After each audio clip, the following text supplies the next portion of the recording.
Bonjour, je m'appelle Adja Saba, j'ai 21 ans, je suis présidente fondatrice du Club des jeunes filles leaders de Guinée et de côté, je suis étudiante en droit.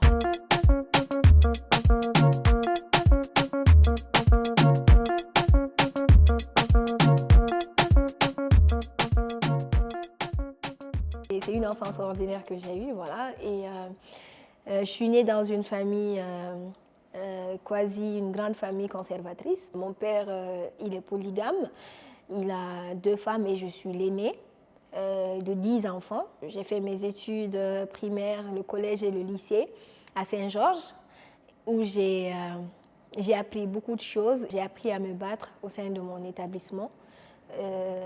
Et surtout à être parmi les meilleurs. Mon père m'a appris une chose, c'est que chaque soir, on doit se retrouver en famille pour parler de ce qui nous tient à cœur, de ce qu'on aime faire quand on sera grand. J'ai appris le Coran aussi durant mon enfance, donc que j'ai fini quand j'avais 12 ans. Mes petits frères de ma mère, enfin du côté de ma mère, et les autres qui sont loin de chez nous, donc on n'habite pas au même endroit. Ce que je fais en tant qu'aînée, c'est quoi? Des fois, je prends mon petit véhicule, je prends mes petits frères de la maison et je récupère les autres. On part ensemble pour s'amuser, par exemple au jardin du 2 octobre, pour créer ce lien de fraternité entre tous les petits frères, parce qu'on est du même père. Donc voilà comment est-ce que j'essaye de créer cet environnement-là au sein de la famille, afin que nous grandissions de la plus belle des manières. Chaque année, il y a une tradition que je ne loupe pas du tout et chaque professeur qui vient en début d'année, il appelle mon nom. Quand je dis présente, on dit « Ah, c'est un homme, c'est un garçon ou une fille ?» Et donc, la réaction, elle est tellement bizarre venant du professeur et je suis amenée à expliquer au professeur que oui, je suis une fille. Je pense que ça a un grand impact sur moi aujourd'hui et ça a un impact sur ma personnalité parce que depuis que mon grand-père avait dit que notre homonyme, c'était un vieux sage, c'était une personnalité qui incarnait du respect, c'était la personne la plus aimée de notre village. Et donc, pour nous, chez nous, quand tu as le prénom de quelqu'un, tu dois prendre la plupart de ses caractères. Donc, 9 de ses caractères, il y a l'enfant qui doit les récupérer. Donc, voilà pourquoi je suis heureuse de garder ce prénom.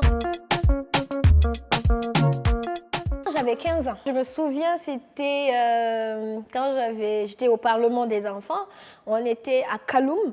Il y avait l'embouteillage juste au niveau à côté de la DPJ là, et on sait qu'il y a des enfants mendiants qui sont là, qui réclament de l'argent aux gens qui sont dans les véhicules et trucs sous le soleil ardent. Je vois des albinos qui étaient là, qui étaient tout sales avec des habits déchirés et qui étaient abandonnés, mais je vois des grands garçons qui sont cachés derrière les arbres et qui les suivaient. J'ai compris qu'il y avait forcément un lien entre les deux, donc j'ai suivi les enfants et j'ai su que c'est eux qui les ont amenés pour réclamer de l'argent et puis qu'ils amènent et ils donnent aux grands. Donc eux-mêmes, ils ne consommaient pas cet argent. Donc moi, j'étais obligée avec mes amis. On a pris ces grands-là, on les a amenés à la DPJ. Donc la police est venue les récupérer. Et les enfants aussi, on les a récupérés. Donc ce qu'on a fait, c'était de ramener ces enfants-là à leurs parents qui habitaient jusqu'à Taouya. Donc ils marchaient de Taouya à Kaloum.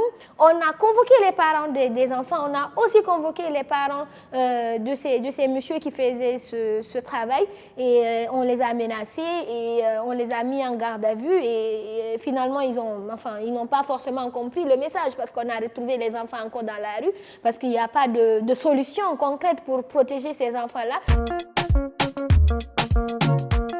J'ai partagé une vidéo sur mon compte et que cette vidéo a fait le tour du monde. Quand on voit une petite fille de 17 ans qui a un foulard attaché aux hanches avec toute l'énergie et sous le soleil ardent et qui crie « Nous avons moins de 20 ans, pourquoi nous jeter du gaz lacrymogène? Il faut qu'on nous écoute, il faut que les autorités reprennent leurs responsabilités. » Je me souviens encore de ces mots. Voilà cette vidéo qui a encore mis de la lumière, pas sur moi, mais sur le combat que nous sommes en train de mener. Et cette vidéo nous a permis de nous exprimer partout dans le monde, dans les grands médias, TV5 Monde, BBC, France 24 et sur tous les grands plateaux du monde. On a parlé du combat que nous sommes en train de mener et ça a propulsé bien sûr nos messages.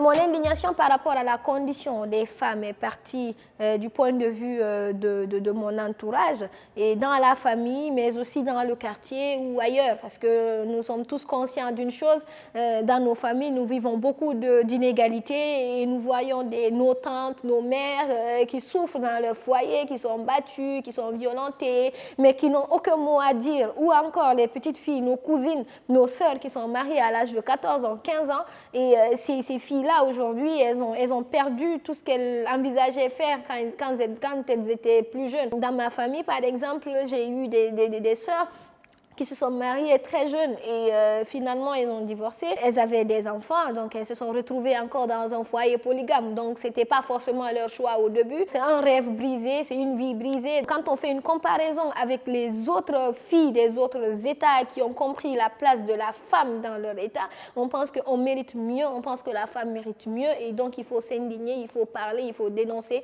pour qu'on puisse survivre dans nos sociétés. Aborder des sujets intimes au sein de ma famille, tels que les mutilations génitales féminines, l'excision, la sexualité, ce n'est pas forcément évident parce que avant tout, je suis d'une famille très conservatrice et donc le combat il a commencé dans la famille et finalement ils ont fini par comprendre que oui, parler de l'excision, ce n'est pas un crime, c'est justement prévenir les parents sur les conséquences de cette pratique. Là. On n'encourage pas, disons, les mauvais comportements des filles. Souvent, ouais, on pense qu'une femme qui n'est pas mariée ne peut pas parler de la sexualité ou encore une femme qui ne connaît pas l'homme ne peut pas parler de la sexualité en oubliant que nous sommes à l'école. À travers nos smartphones, on apprend beaucoup de choses que nos parents ne nous disent pas. Et donc, on a du mal vraiment à accepter ce gros décalage qui existe entre l'ancienne génération et cette nouvelle génération qui doit être informée. On a eu un cas de viol d'une gamine de 14 ans, 15 ans, par son maître coranique, bien sûr. C'était à Kakimbo. Et le monsieur en question, il a été arrêté avant que nous ne soyons au courant et libéré. Les leaders religieux du quartier de Kakimbo sont venus à Hamdallah, rond-point là-bas au commissariat pour le libérer. Il y a un journaliste de l'EMS qui m'a appelé pour me dire d'agir, qu'il faut absolument que les autres enfants soient protégés. Et on s'est levé, on est allé sur le terrain. Purée, qu'est-ce qui se passe?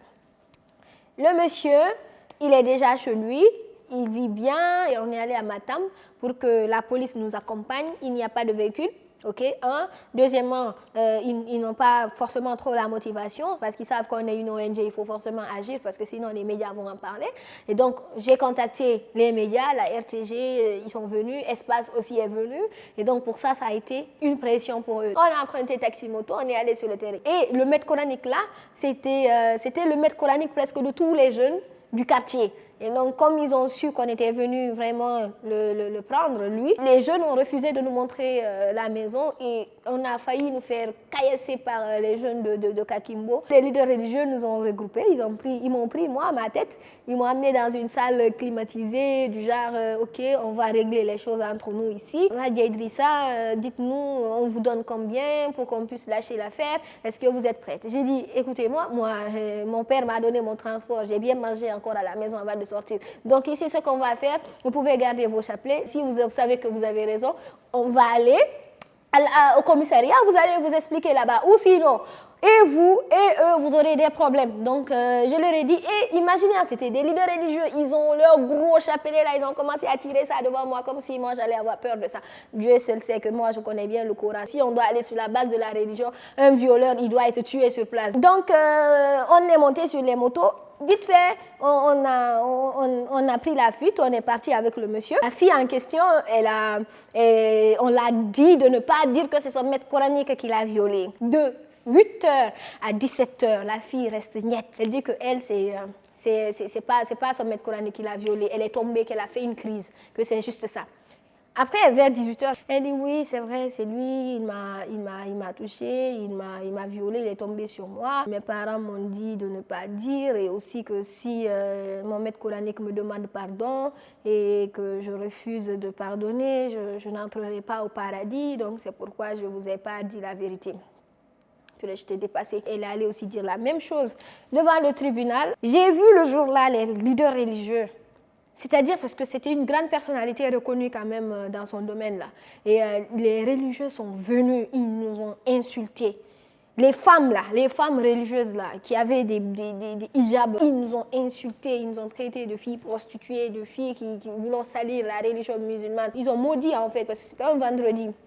Ils ont dit non au serment du vendredi là-bas dans leur mosquée. Le procureur, eux-mêmes, ils avaient peur. C'est-à-dire que même les commissaires, là, ils avaient tous peur. Mais nous, on est venus, on a dit, niet, les médias sont là, vous n'agissez pas, on dit vos noms dans les médias. Donc, il faut qu'ils soient en prison. Après, on l'a déféré à la sûreté. Et puis, on est rentré chez nous. Notre première stratégie, c'était vraiment de choquer. Et donc, ce côté choc-là, c'est ce que nous avons pu ressortir dans le combat au début. Et aujourd'hui, ce club des jeunes filles a mené assez d'actions. On était 8 au début et on est plus de 500 et quelques aujourd'hui sur tout le territoire national avec des antennes partout en Guinée. Tu vas voir aujourd'hui, la plupart des filles ont des modèles. Moi, je suis fière de dire qu'il y a beaucoup de filles qui se retrouvent à moi et qui me prennent comme leur modèle. Ceci m'encourage, moi, à aller plus loin et surtout encourage les filles aussi à suivre le chemin que nous avons tracé pour la libération de nos droits. Nous sommes des êtres humains et on pense que oui, quand nos droits sont respectés, on va mieux se sentir dans la société. C'est ça le combat du Club des jeunes filles. Le combat du Club des jeunes filles, ce n'est pas un combat contre les filles, c'est un combat pour les filles. Ce n'est pas un combat contre les hommes, c'est un combat pour les hommes parce que c'est avec les hommes on peut s'épanouir, c'est avec les hommes on peut aller de l'avant. Et donc pour ça, il faut qu'on enlève de nos têtes que le féminisme, c'est une manière de tuer le pouvoir des hommes. Non, c'est une manière d'égaliser le pouvoir des hommes et des femmes ou d'égaliser les chances entre les hommes et les femmes au sein de notre société. On sait que la pauvre fille, malgré qu'elle ait son diplôme, à un moment donné, elle n'a pas les mêmes chances que l'homme. Il faut qu'on comprenne que celle-ci doit vivre, celle-ci a des besoins, celle-ci a de l'avenir, celle-ci a des rêves. Et c'est ça le combat du Club des jeunes filles. On a rencontré beaucoup de difficultés sur le terrain. On a dormi dans la brousse, c'est-à-dire en plein farana, en plein cancan, en plein bokeh. En pleine nuit, à 2h, 3h du matin, on a dormi dans les voitures, tout simplement pour aller mettre en place les antennes dans les régions administratives. On n'avait que 10 millions. Dans les 10 millions-là, c'était quoi? Qu'est-ce qu'on devait faire avec ça? L'essence. On devait inviter les enfants, les jeunes filles, les former, les accompagner et mettre en place les antennes, acheter les outils qu'il faut. Voilà les difficultés que nous avons rencontrées au début. On n'avait pas de soutien du tout. On allait d'institution en institution, on allait de grandes personnalités, des chefs d'entreprise pour nous accompagner, nous sponsoriser. Personne ne nous regardait avant. Personne n'acceptait même de nous recevoir des fois dans les bureaux, sauf certains quand même. Merci à ceux qui nous ont soutenus et à ceux qui nous ont accompagnés au début. Mais quand même, je suis désolée de vous dire que la plupart des grosses institutions qui étaient là et qui étaient normalement censées nous accompagner à nos débuts ne l'ont pas fait. C'est seulement quand nous avons commencé à montrer nos preuves sur le terrain, à montrer que nous sommes capables et que nous sommes engagés à aller encore plus loin. C'est là que oui, on a reçu quelques apports, quelques soutiens. Et aujourd'hui, Dieu merci, on ne peut pas parler de la jeune fille guinéenne sans pour autant parler du Club des jeunes filles. On ne peut pas parler des droits des femmes sans pour autant parler du Club des jeunes filles. Donc on est devenu presque incontournable sur des sujets du féminisme et des sujets de droits des filles en Guinée. Aujourd'hui, j'ai envie de voir le club comme une institution. Parce qu'au moment où nous avons des antennes partout en Guinée, nous avons vraiment une bonne implantation en Guinée, je pense qu'à un moment donné, il faut qu'on dépasse un peu cette étape de filles qui dénoncent, professionnaliser très bien le club, avoir un numéro vert géré par nous, qu'il y ait des centres gérés par le club, des centres de réinsertion et d'autonomisation des filles. Aujourd'hui, je suis fière de vous dire que oui, le club a son siège, le club a ses bureaux, le club a certaines filles qui sont salariées. On a des institutions qui nous financent, mais que nous soyons autonomes. Parce qu'on veut avoir des financements directs, ne pas passer par un ministère, ne pas passer par une autre ONG pour financer le club des jeunes filles. Je suis toujours passionnée, c'est dans mon sang maintenant, la lutte, l'activisme. Et donc je suis membre du conseil administratif d'équilibre des populations. C'est une ONG qui fait la promotion d'égalité des chances entre les femmes et les hommes, qui évolue ici en France, au Burkina, en Afrique de l'Est francophone et partout dans le monde. Et à côté de ça, je suis chroniqueuse à la RFI, donc j'essaye dans l'émission Priorité Santé avec Caroline Paré de parler des sujets de jeunes, de femmes et des sujets qui me passionnent. Voilà, et à travers les réseaux réseaux sociaux. On m'invite souvent pour animer des conférences, des ateliers de formation, pour partager des expériences sur le terrain et pour voir ensemble des solutions qu'il faut. Donc, j'essaye au niveau mondial, au niveau international d'impacter pour que vraiment nous puissions en bénéficier au niveau local. Ah oui, c'était un beau moment avec la série sénégalaise C'est la vie. D'abord, depuis la Guinée, je suivais cette série, la première et la deuxième saison. Nous, on utilisait ces capsules de vidéos dans les établissements scolaires en Guinée pour partager les messages. C'est une série qui parle de tous ces sujets de société qui concernent surtout les adolescents, les jeunes filles, les femmes et voilà, dans la société. Et l'idée ici, c'était de me donner la parole dans la série. Et afin que je puisse faire passer mon message dans le dernier épisode de la saison 3, parce qu'il y avait eu des situations de violence au sein d'un établissement et les parents ne comprenaient pas forcément en fait la place de la fille dans la société. Et donc c'était vraiment mon vrai rôle que j'ai joué dans la série qui est passée sur TV5 Monde et sur YouTube, elle est là. Pour ceux qui veulent la suivre, n'hésitez pas d'y aller. Franchement, ça me passionne et j'aime bien tout ce qui est prise de parole, comme vous l'avez remarqué. Attention, c'est-à-dire si je dois jouer un rôle, c'est vraiment un rôle qui doit incarner une femme modèle, une femme battante. J'aime bien ce genre de rôle. J'aimerais bien, pourquoi pas. D'avoir mon diplôme, si je l'ai. C'est sûr que je vais commencer à travailler et continuer encore mes études plus loin. Si je travaille, j'ai la chance de bosser dans des institutions internationales parce que je maîtrise un peu ce domaine-là avec tout le combat que j'ai mené. Et je peux apporter des solutions sur beaucoup de sujets concernant les femmes, surtout dans mon domaine de droit. C'est possible que je sois avocate ou magistrate, ça dépend. J'ai envie aujourd'hui de m'adresser à la jeunesse guinéenne, à mes frères, à mes sœurs. Vous savez, aujourd'hui, on est arrivé dans un monde presque virtuel. On voit les choses à la télé, on voit les choses dans les réseaux sociaux et on pense que oui, ces gens-là, c'est par magie qu'ils sont arrivés où ils sont.